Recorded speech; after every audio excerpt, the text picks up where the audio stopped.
start. Thank you everybody for joining us. So today we have two talks on topics very close one to the other.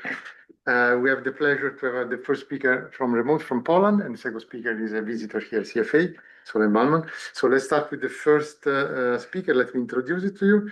Krystian Ilkiewicz is a postdoc at the Nicolaus Copernicus Astronomical Center and Polish Academy of Science. His research focuses on multi-wavelength studies of variable low mass stars, including pulsating stars and interactive binary systems. And today, you should share the screen, Krystian. Yeah, perfect, thank you. Today is going to talk us about X-ray properties of RR Lyrae and Cepheid variables from eROSITA. With that, the floor is yours, Krystian. Thank you. Thank you very much. So there are a lot of different kinds of pulsating stars, and here you can see them marked on HR diagram. I will be talking about stars in the instability strip, and more specifically about classical pulsators, RR Lyrae stars and Cepheids. They are pretty well known in the astrophysics community because of their period luminosity relation, which we all know, and its usefulness. And there are actually three types of star: classical Cepheids and type 2 Cepheids and RR Lyrae stars. Two of which, type 2 Cepheids and RR Lyrae stars, are old and low mass, and classical Cepheids are young and relatively massive. And in the context of my talk, it's important, the distinction, because classical Cepheids may host X-ray active stars, X-ray bright companions, and the other two are unlikely to have X-ray bright companions. So it's pretty obvious that during pulsations, the atmosphere moves up and down. And here you can see a plot of one of the zones distance from the center of the star during a pulsation cycle. So as I said, it's pretty obvious. It moves up and down. That's all we all expect. But when we plot all the zones, the picture gets pretty complicated. So the zones collide. Some zones in the atmosphere are moving down and collide with zones moving upwards. And this is the, here you can see marked with arrow the main shock, where most energetic collisions happen. And you can see shocks more clearly when you look at the velocity of the zones. And here again is the main shock happening around phase of pulsation 0.9, where phase 1 is the maximum brightness. But now you can see more clearly there are other smaller shocks happening in different places in the atmosphere. So the picture is pretty complicated. And the main consequence of these shocks is compression and heating of the zones in the atmosphere. And we can observe that in different ways. The main and most studied consequence of these shocks and heating is shock-excited emission lines. Here you can see example of UV lines, how the flux changes with pulsation phase. And here you can see the maximum is around pulsation phase 0.9, so more or less when the main shock happens. And this is what we expect. When you look in detail, the picture is a bit more complicated. There are smaller shocks that also contribute. You see emission lines at different velocities and so on. But the main message is the main emission happens when we expect, so when the main shock occurs. But in X-ray, the maximum flux occurs at the phase that we were not expecting. So the phase lag is around 0.5. The X-ray spectrum is dominated by thermal Bremsstrahlung and some other non-thermal components, which you expect from the shock-heated matter in the atmosphere. But nevertheless, the phase shift is pretty unexpected, but it's plausible. There are some hydro simulations that show that the shock needs to be lifted upwards for it to be efficiently generating X-rays that we could observe. Um, the simulation didn't connect it to the emission lines, so there is still work to be done. But in general, we can say in Cepheids, our picture of shock emission in optical lines, in emission lines, and in X-rays is pretty well understood. The problem is that in RR Lyrae, which have very similar pulsation mechanism, we have only theoretical prediction of X-ray emission, and we have no detection. And this is particularly interesting because in RR Lyrae, the shock strength, so the Mach number of the shock is of order of 10 or higher, and in Cepheid it's much lower. So even though RR Lyrae have much stronger shocks, we didn't detect an X-ray emission. And together with Henryka Netzel, we were wondering whether it's just because we didn't have enough follow-up, or were not lucky with our follow-up pulsation phase, because, as I said, the X-ray emission happens in pretty unexpected pulsation phase. So it's not clear whether it's observational bias or they really do not show an X-ray emission that we can detect.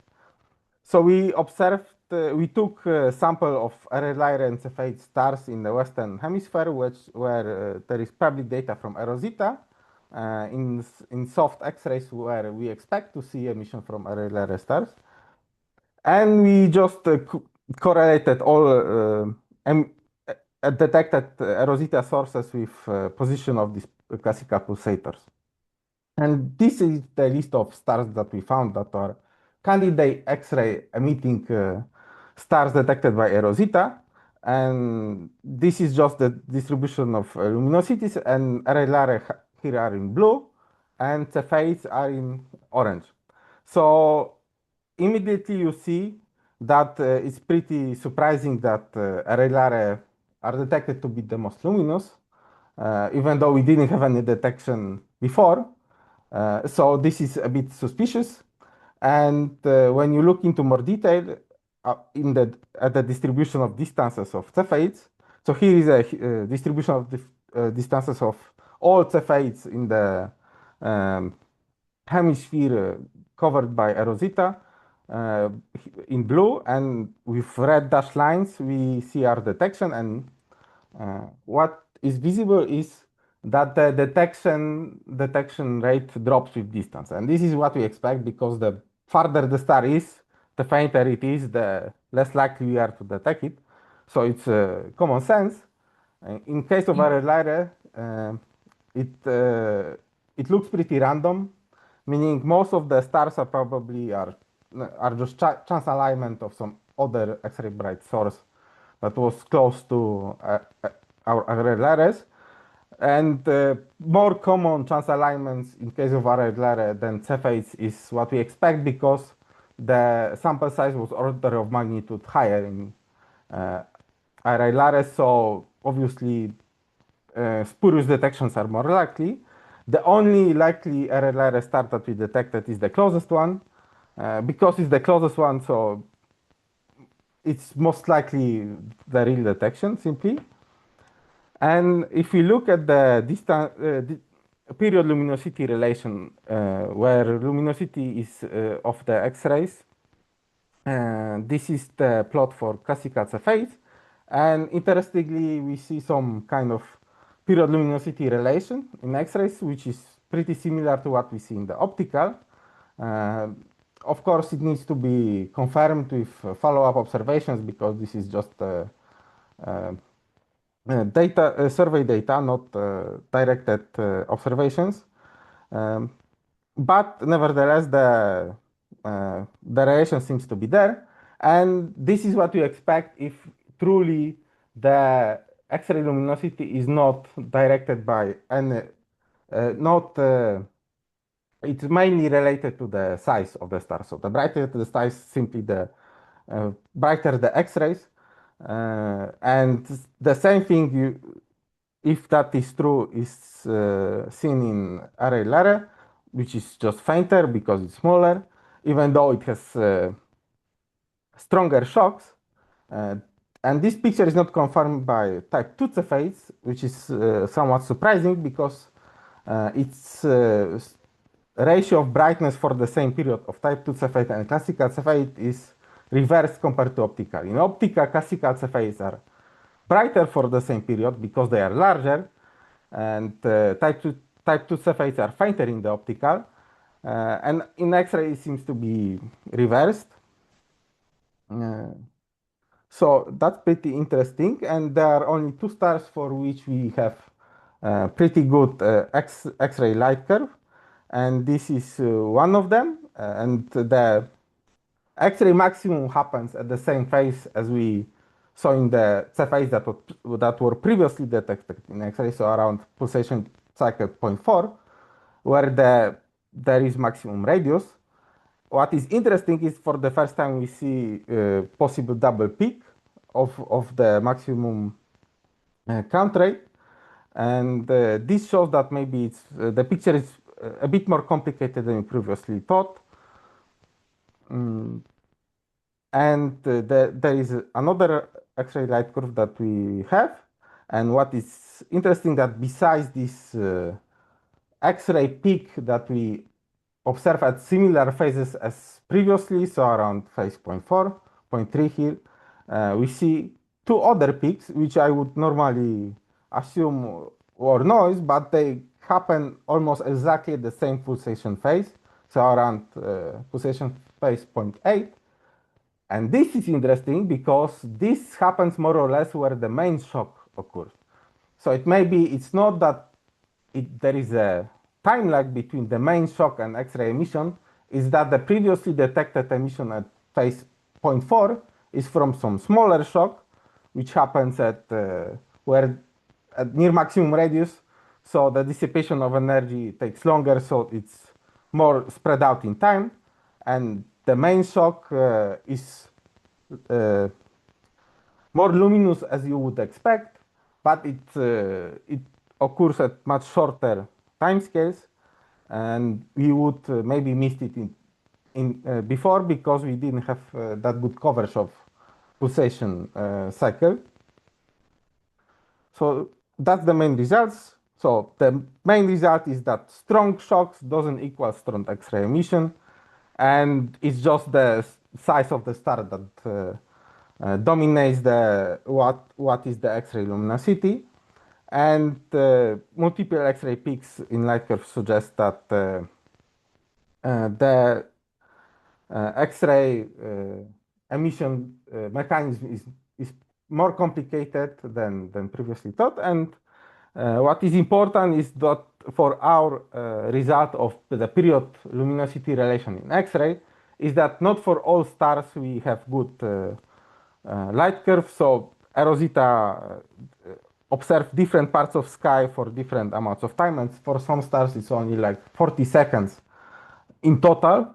So the phase of pulsation covers is pretty random, and we cannot confirm whether the X-rays come from the pulsating star, because in order to confirm that we would need to see the variability with pulsation cycle, and we don't have that for most of our targets. And as I said before, for classical Cepheids, for which we mainly see this relation of period luminosity, emission from the companion is possible, and in some of the stars that we detected in X-ray, some of these stars were speculated to have binary companions.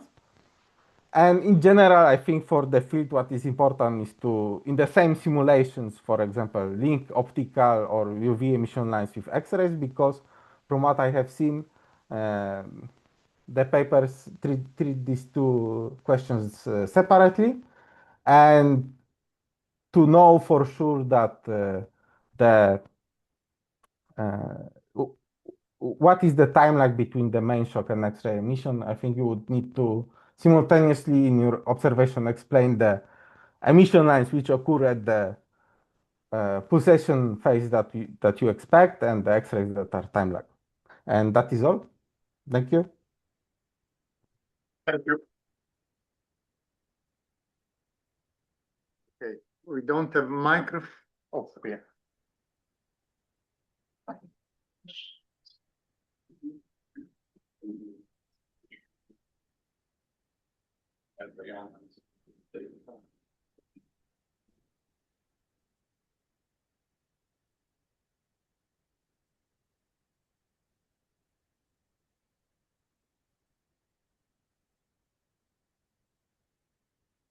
All right. I guess I would say, or really get into the questions, or you're going to come over if you want.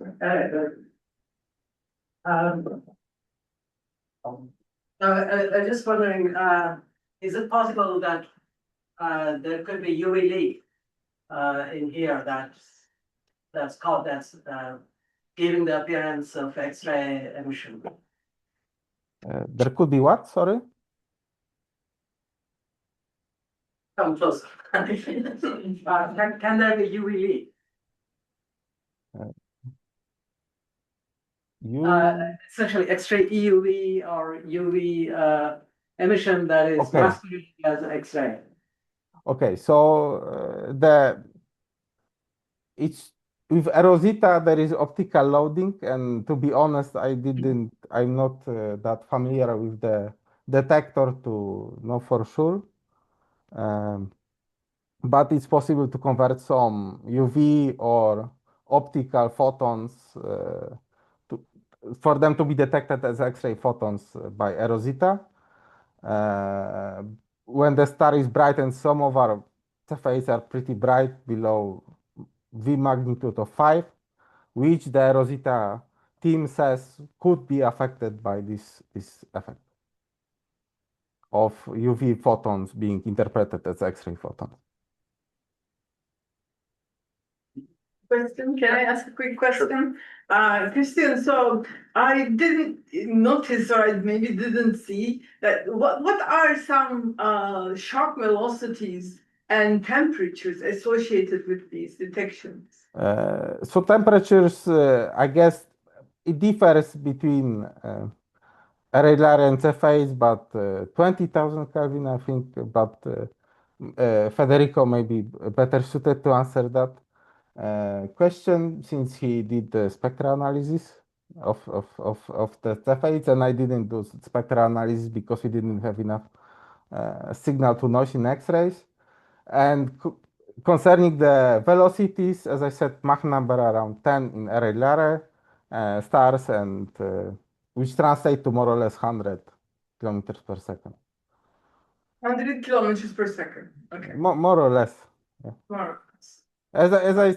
Depends on the model and whether you directly translate the velocity observed of the emission line to the shock velocity, which probably shouldn't be translated directly, but you would need to look at the simulation more to see what velocity translates to what emission line observed radial velocity. But yeah, around 100. Any more questions from here online? I was curious, when do you think we can have spectra about the RR Lyrae? So Yeah. someone needs to apply for observing time. I was thinking about XMM, but the deadline is, I think, in October for the proposal. So someone needs to apply for observing time. In RR Lyrae, it's easier because the pulsations are shorter. So it's easier to get shorter amount of time than longer amount of time that you need for 30-day pulsation cycles at Cepheid. Okay. Hopefully your group or some other group will propose. Maybe. Maybe. Okay. Thank you. Do we have any more questions? I see none. Okay. Let's thank Krystian again. Thank you. Okay. You want to set, yeah. Well, thank you. Okay, let me introduce our second speaker.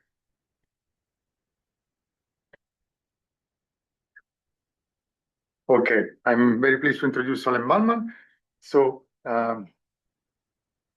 she's coming from Istanbul in Turkey and earned her PhD, in fact, in Wisconsin Madison. So she worked also at ESA, and then she was in the Middle East Technical University, Department of Physics in Ankara. And in 2018, she was promoted professor of physics there.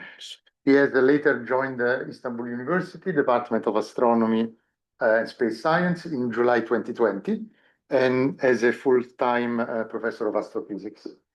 As you all probably know, her main research interest is compact objects, accreting white dwarf binaries, and also X-ray binaries, and also supernova remnants.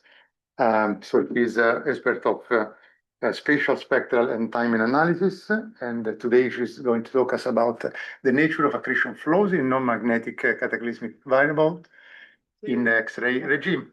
Thank you. Thanks a lot for joining us. Thank you. Thank you for giving me the opportunity to talk about some of my research.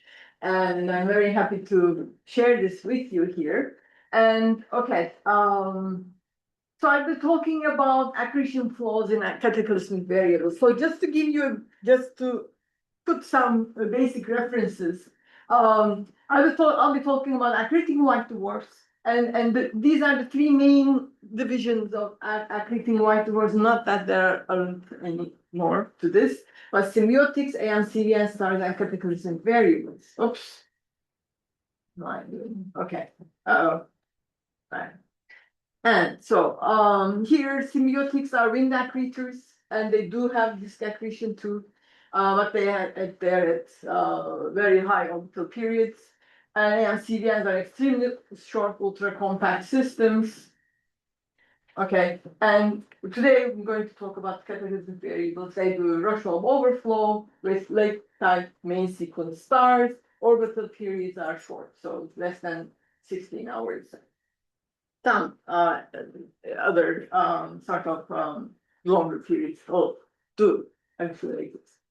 Okay, so I'm going to narrow down to non-magnetic CVs. Why? Because that's where the sort of the problematic area. So that's where you try to narrow down. So to non-magnetic CVs. And non-magnetic CVs are actually sort of, they are classified according to eruptive behavior, but rather, why am I continuously going in the wrong direction? Okay. Here there are dwarf novae, nova-like variables, and classical and recurrent novae. But here, classical and recurrent novae is actually thermonuclear explosions on the surface of the white dwarf. So actually, you can get this in any type of symbiotic or cataclysmic variable. And therefore, this is not exactly the non-magnetic type of CV. Rather, this occurs everywhere, sort of. But I mainly dwell on dwarf novae and nova-like variables. Dwarf novae are X-ray transients, exactly in a similar manner, and they have mass accretion interrupted by outbursts, disk outbursts in similar manners into other X-ray binaries. Three different types exist: UGAM types, the ZCAM types with standstills, and SU-UMA types, very, very fast sort of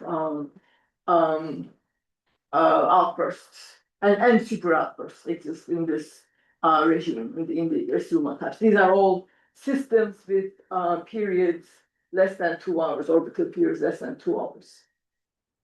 Okay, so as I told you, so this becomes becomes a topic of a talk, and why is it interesting? So we know that from even the start of in earlier times, historically, that there's been some problems in this area, understanding the non-magnetic CV accretion and what happens actually, what's sort of going on in standard steady state.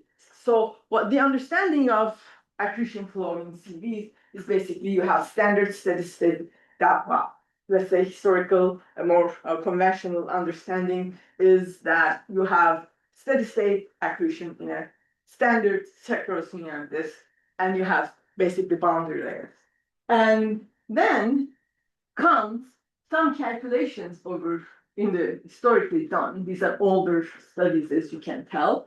And well, you have these are brightness temperature calculations in eclipsing systems, where you can try to understand the disk structure a little bit. These are some techniques applied in the past, and these, okay, the dashed lines follow the standard steady-state disk expectations, and none of them actually that they calculated actually follows that steady-state disk nomenclature, expectations from that type of accretion flows. They basically start off and then they cut off, they level out. Basically temperatures become, so disks are cold, basically. And if you want to have a look at it that way, and so the sort of breaks at some point, and then it doesn't follow the standard accretion. Here, this is actually disk modeling, not the brightness temperature profiles. This is just disk modeling, accretion disk models.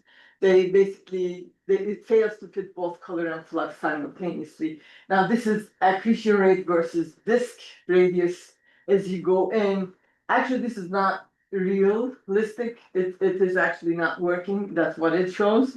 The accretion rates actually don't go down. Actually, what's going down is the fluxes. These are older, where people started worrying about this is not working. And now we come to X-rays. That's optical UV. Now, when you come to X-rays, it gets, of course, even more. As problem escalates.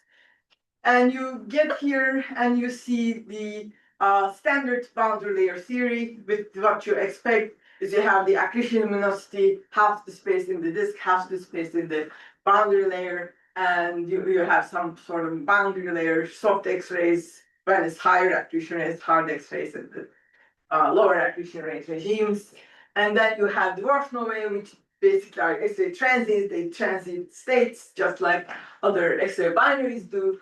And basically they have quiescent phases and outburst phases. In quiescent phases, accretion rates are low luminosities, 10 to the 32 ergs per second. Hard X-ray emission, temperatures are high, 9 to 55 Kelvin. All right, so the interesting note I always make in my talks is the virial temperature in CD disks. That's about 10 to 45 Kelvin. Now the virial temperature calculation, when you do that in a X-ray binary with a black hole or a neutron star, that goes out the MeVs. Here, you just don't need much. You only need 10 keV and you're virialized, basically. Okay. And in the end, outbursts in the X-rays, that again is basically explaining the understanding of the disk instability model.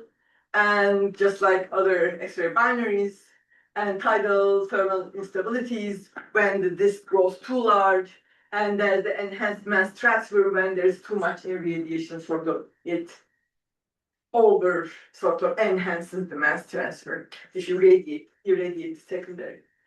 Well, the accretion rates go higher by 2 orders of magnitude at least, that's 2 orders of magnitude. Then you expect the boundary layer is going to be optically thick, but you don't detect that. You detect that was detected in actually 3 cases in the X-rays, 2 in the EUV, and suggested in the EUV. So only 5 detections, and mostly what they show in the outburst is in the quiescent hard X-ray emission. And basically at low flux values and lower temperatures, and slightly lower values. This is going to be a little complicated, but slightly lower X-ray values, luminosity values. We detect radio emission. The signal was detected as synchrotron source. It's been a transient, plausible transient jet. Other DN detections exist, like 5, 6, but they are very dim. And a large sample of dwarf nova shows low duty cycles with long recurrence time scales. Okay, so if you look, here are some spectra, X-ray spectra. This is not quiescence, this is quiescence and outburst intermixed. And they look alike. Basically, you can't differentiate so much, but integrated flux in the outburst is less, and the temperature is less. So during this is what happens during the outburst. And here is some line emission in the XMM Newton range, very weak lines. And I'll show you some better in a way in the coming slides. And so, all right, so what do we want to do? So we understand that there is, we don't have, particularly in the X-ray regime, as some problems exist in other regimes. We don't see whatever we want to expect from simple understanding of the standard accretion flows and the distance W model in basically the rational way. And so what can we do? Next, just use the same sort of analysis techniques and understanding of sort of a way to look into, a separate way to look into this structure, like in X-ray binaries, use matter fluctuation models, the broadband noise structure to look for signatures of the 1/F dependence of the steady state accretion disk standard flow, which would break into somewhere to show a break and show sort of diminishing noise levels, so that it translates into something different. Okay, so this has been used readily in X-ray binaries, and now this is a bunch of dwarf nova power spectra, and basically they all show the break. These are quiescent power spectrum, not outburst ones, as showed in the next slide. I have one few. There are not very many detections. But interestingly, there is also propagation lags. These are lags between UV and X-rays, and these are of the order of minutes, 1.5 to 3 minutes. So basically, the disk breaks, the optically thick flow changes, breaks, and then you have sort of a lag between the OUV and the X-rays. X-rays lag, and you have propagation lags, something which is moving slower, maybe in a more viscous environment, and that's of the order of minutes, few minutes. And here is a bunch of it's difficult to see, but here are break frequencies and the lag times. And break frequencies are between 1 to 6 millihertz. So everything here actually are in terms of millihertz. And breaks are in the millihertz, and the lags are in minutes. And here, few examples of outbursts. This is SS gem type, SU type. So this is extremely short system with frequent outbursts. This is a sort of delayed, longer outburst of the effect of the order of several months, not like years. And so you see the most interesting thing here is the contrast between the optical peak and the X-ray dip or X-ray sort of collapse or X-ray dimming. And here you see the same anticorrelation, optical peaks and X-ray dips. So this is a characteristic of dwarf nova, and this is very interesting. This is completely not something that is not expected, but appears everywhere almost. And this is in the harder X-rays. When you have the softer X-rays, I have not particularly seen any light curve that follows up the soft X-ray emission.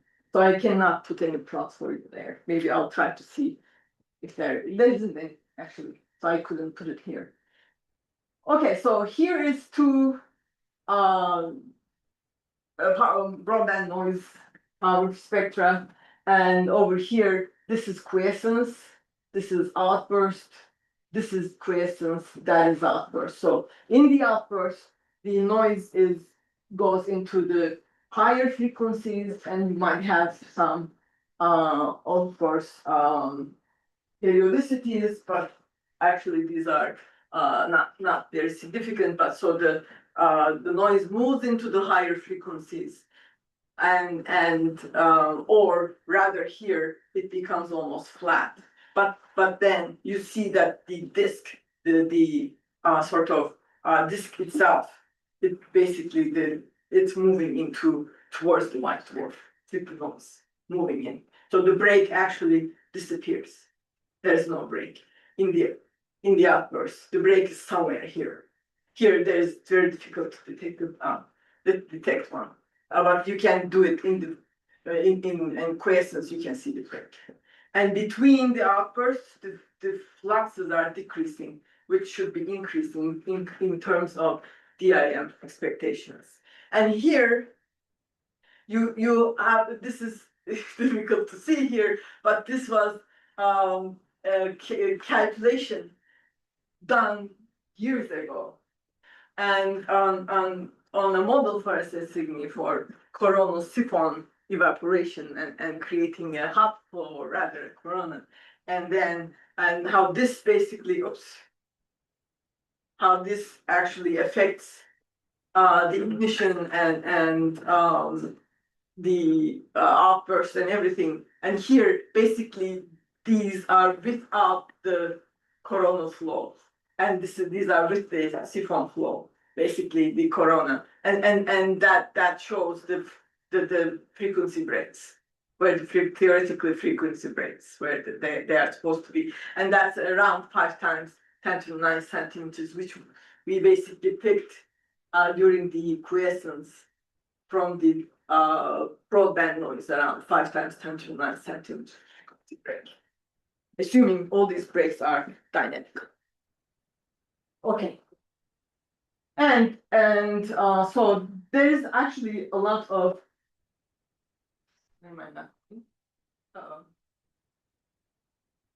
need to go. Okay. All right. So moreover, here are some new power spectrum if you're interested. So they look pretty much the same. The breaks are at almost the same places. 2 sigma. The noise level is a little less in UV and optical as well. Okay, now let's look into normal X. So this is the situation in the work mode A. So we're at the loss that we're seeing. So okay, how do we interpret all this? I should also tell you that. How do we interpret all this condition? Basically, the break shows where the standard flow subsides, and there is a different type of flow in the inner disks. And the size of these things, if we look into the breaks, taking breaks as dynamical, they are from something few times 10⁹ to almost 10⁻10 centimeters. So they're large. And well, the propagation lags will show that these objects are most likely hot flows that fill in the inner disk, and these flows and basically the nature of the flow changes in the inner disk, so that you can actually explain what you see in the power spectra, and also those power lows, those hot flows, they will be associated with hard X-ray emission anyway, depending on where and how they will emit it, and given that.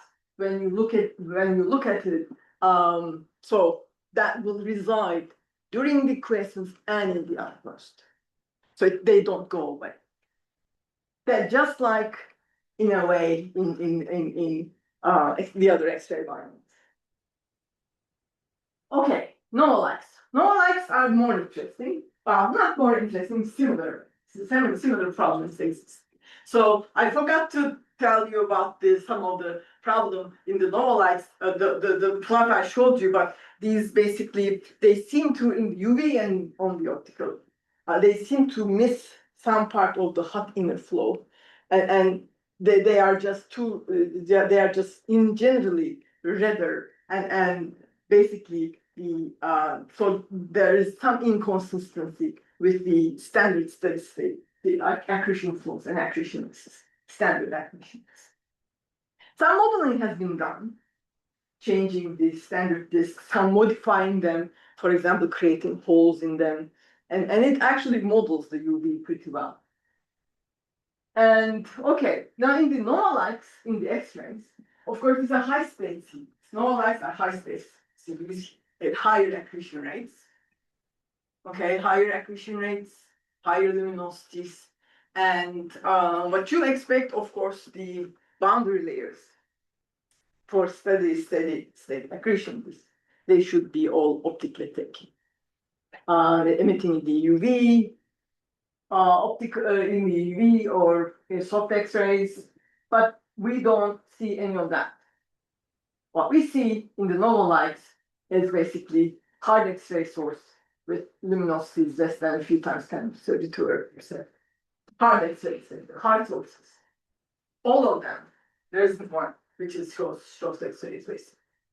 So no optically thick emission, no black-body emission, something upper limit of a temperature 7 UV. And they are actually radio sources, 5 detections, the dim sources. They could be non-thermal, thermal. It's a little complicated, difficult to understand, but their flux found to follow the non-pulsating neutron stars. Okay, so what we did, we tried to explain this in the context of ADAPT-like accretion flows. Okay, first perhaps merge with boundary layers, but then it happens that actually these things look extended, so they are not. Whenever you look into the noise analysis, the breaks, they are always within millihertz. So this looks like middle of the disk then, just very close to the white dwarf. And looking at the spectra, I will show you in a bit some other details. Well, so generally you can explain the accretion flows in high-speed series and dwarf nova in the context of radiative ligand emission advective ADAPT-like subflows in the inner disk. Now, why is this advective? This is advective because the temperatures are, well, not the temperatures are real almost, but rather the luminosities are non-radiative. They are basically during the outburst, the radiation for a dwarf nova, basically all luminosity goes down. And temperatures also go down, but the luminosities also go down. And therefore, the high normal-like systems, the luminosities are asymptotically limited to a few times 10^32. So even if their luminosities are in the disk, accretion luminosities are very high. That gives you inefficiencies of the order of like, I don't know, 0.1% or so. And this is a way that we can express what's actually going on as far as the accretion flows in these systems. However, we need to look into the details of what the spectra and looks like. And you need clues from higher resolution studies and spectra. And here are two nova-likes. These are nova-likes, non-nova-likes with nova-likes. I forgot to tell you, they have dimmed out flows. Sometimes they're almost collimated with not jet-like, maybe collimated outflows. And sometimes they are more spherical outflows, but they have weight because they're high still. And here you see, here is two systems. This is how hard the spectra are. But of course, maybe not as hard as, not talking about some of the X-ray binaries or ATM. This is very hard for 3-hour particle variable. These are around 3 hours, just above the period gap, the orbital periods. And temperatures are high, 10 to 8 to 10 keV. And this is at higher accretion rate and we were able to drive photon index with a power law. There was actually a power law excess here, and that models a power law and gives an index of that sort similar to X-ray binaries and this much of luminosity, where these luminosities are actually more or less similar in the thermal and power law, if you include the power law, basically. But the luminosities are low compared to the disk luminosities. And here, same thing for VZChem. But we couldn't at that point actually, we had the 3 sigma on the power law. And it's just an estimation. And these are the timescales, the ionization timescales from non-ionization improving flows, that models that are fitted with these spectra. You can try to fit these with some collision ionization models like JMECA, the temperature distribution models, the cooling flow type models. And actually the iron line over here, complex with the new star, just blows. It doesn't fit at all. So it gives a very high chi-squares, and you can't use those collision equilibrium multi-temperature models. Okay, few extra details, outflows, perhaps outflows and X-ray emission. We did find hydrogen-like iron absorption features from the new star actually for both of the objects. So there are warm absorber effects, and there is a PCD type profile for VZChem, which yields about 4,000 to 8,000 kilometers per second outflows, collimated outflows, I'd say. Not for this one. This one doesn't give you that. This is not. This is just because the line isn't fitted, so it's basically gives you just the dip here. It's 3 sigma dip at around the iron line, and but some blue shift in the absorption of consistent with 3,000 kilometers per second is consistent with the wind outflows from this object. Okay, why do I have this over here? Now, it's interesting that since now 5 NLs have been found associated with Ball-Shock nebulae. And not that I'm making any particular direct connotation, but there's the Cygnus X1 Tulip Nebula where it's been assumed to be dark by a relativistic X-ray jet. And these are with very high luminosities and so forth. If you scale from these values, these are the nebulosity luminosities. If you scale all this into the nebulosities of this Ball-Shock nebula around VZChem, okay, down, we can estimate some form of an outflow that might be sort of affecting it. I'm not so sure if creating it entirely, but that the X-ray luminosity should be order of 10 to the 31 Earths per second, and we have that much luminosity. Now, recently we already have so long the HETG observation on VZChem, looking into the high resolution spectroscopy, but the zero order shows some interesting extended structure, very small structure that is in the direction of the nebula here, the Ball-Shock nebula. However, I just am analyzing it, so it's not here, so it still needs work on. So I am not presenting it here, and I will have to work on it a little bit more. But there seems to be some extended emission in the X-rays in a long 150 kilosecond HETG observation. Okay, here's that observation. What did we find?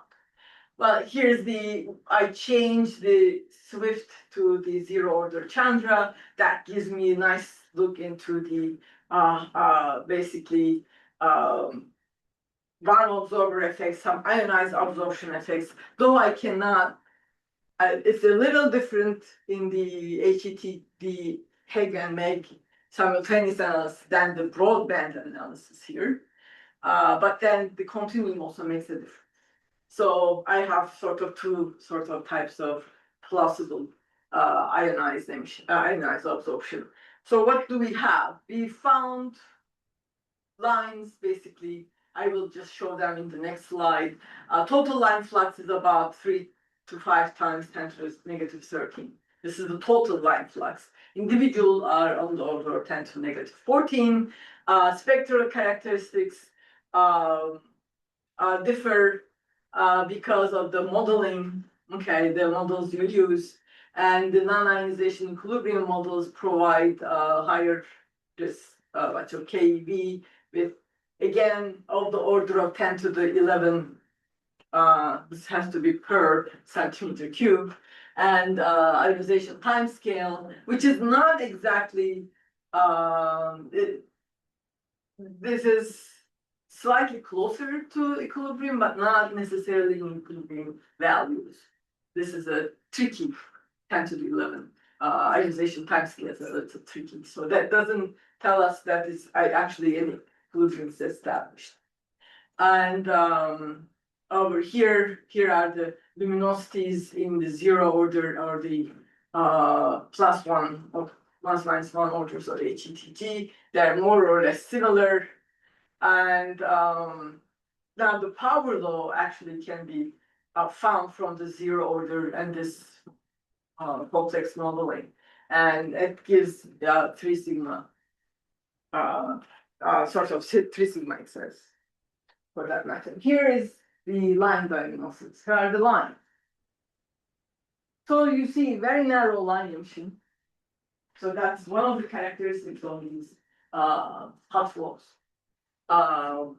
Wherever they're emitting this radiation, actually, these are very narrow emission lines. And these emission lines are basically located, they are not just hydrogen-like or helium, and you see helium-like lines and hydrogen lines.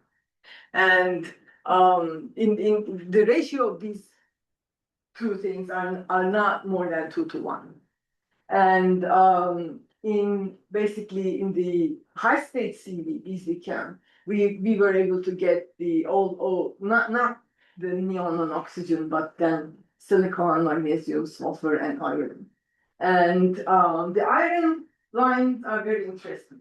There's a huge iron intercombination line, and with the flux almost equal to the rest of the lines all added together, and not the hydrogen line.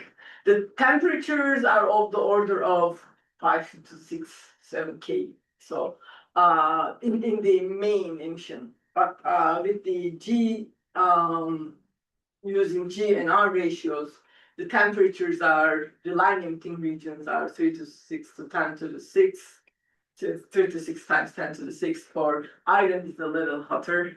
Location of the iron is a little hotter. And here, the density scheme is almost differs by 2 orders of magnitude. Calculated compound. So this object needs to be extended region, clumpy, likely, different density regions, and the plasma is not collisional. It is not in collisional equilibrium because you basically find all these orbiting emission lines, and they are not. Some of them are sometimes small, but they are, for example, here quite compatible, more or less, in silicon, for example.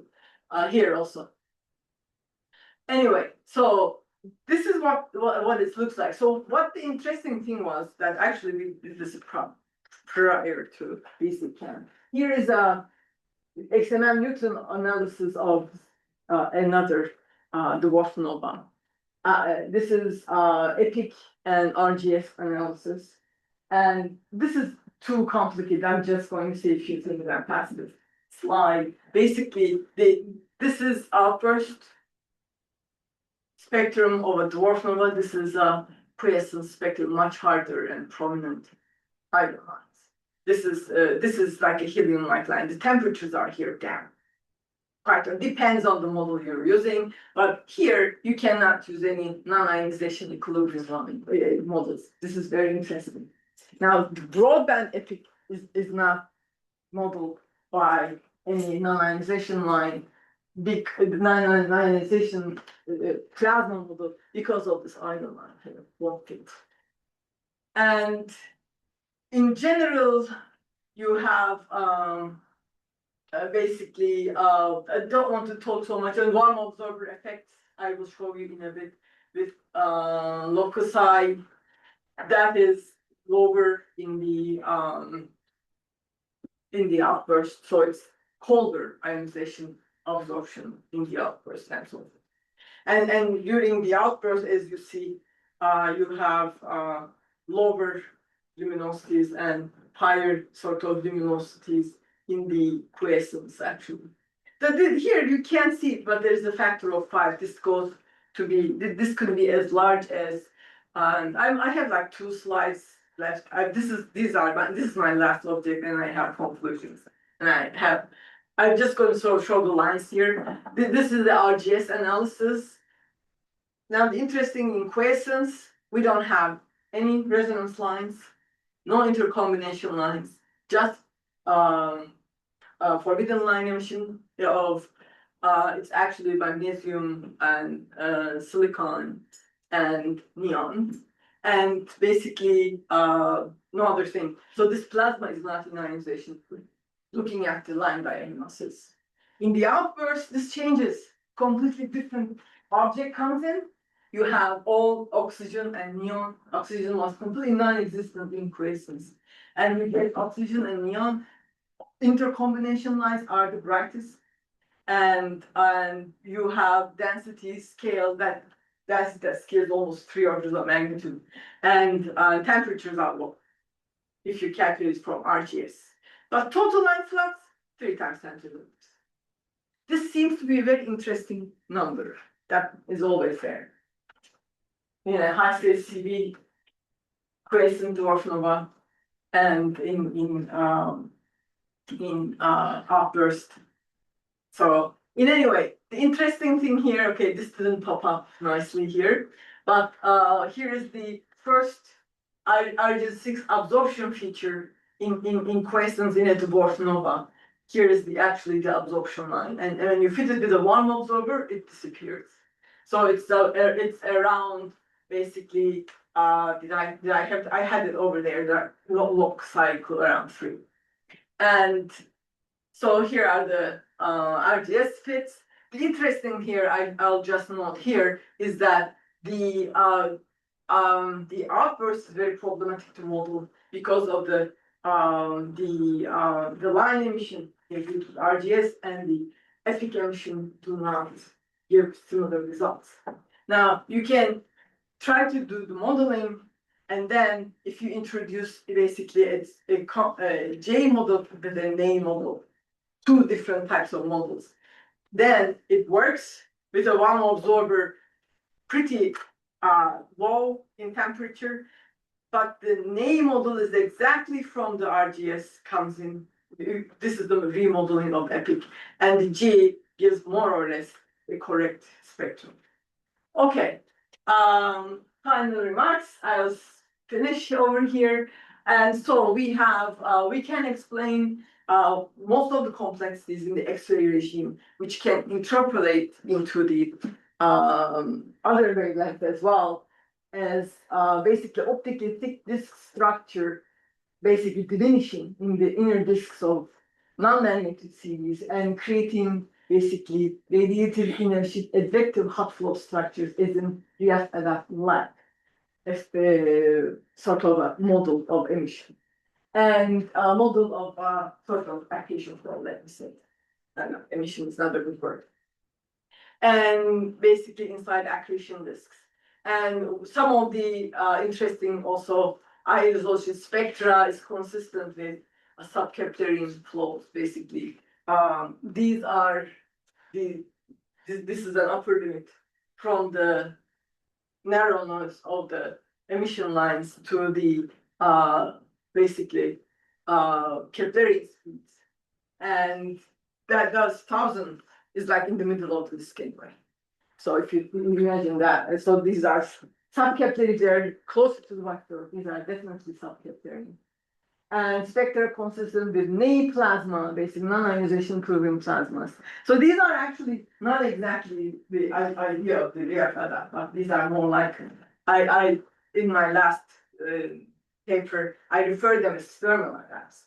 And these are more ionization including plasmas with some power law emission. And about 0.1 to 0.5% of the accretion luminosity. And this is consistent with quiescence, the adoption outbursts, and non-like systems. And we see iron 6 absorption features and Balman absorber effects, some perhaps an outflow structure in BC chem. And also this broadband noise structure with big break frequencies between 1 to 7 millihertz in all non-magnetic signals. And some time lags, propagation lags in the orthogonal way. Okay, so what is there's to do? There is the huge need for a theoretical framework of advective hot flow structure for active function. And this now I haven't mentioned, but this has been referred as in some calculations of Balman and Narayan back in 1993. The boundary layers in being advective, but then this structure doesn't seem like a simple small boundary layer structure associated in the very close vicinity of the white dwarf. So that there needs to be some theoretical basic framework that needs to be done to actually calculate such close structures around white dwarfs. And high resolution spectra, spectroscopy is going to be very important to understand the special characteristics of these adaptive flows, and of course, supporting multi-wavelength UV, optical, and radio is necessary to actually understand the accretion flows. Thank you. Thank you so much. Not too bad. I actually did excellent to my characteristics. Let's try to see if there is one quick question. Thanks for sticking around a little more time. Well, just to let you know, Solen will be here for the next 2 months. Yeah, so if you want to chat, I'm open to discussions, questions, and collaborations, and anything you like to do in relation to accretion flows in non-magnetic CVs, or in general in CVs actually. So, okay. yeah, so please take advantage of our presence here. Let's thank both our speakers. See you next week. I'm done, right? Yeah. Okay. And you can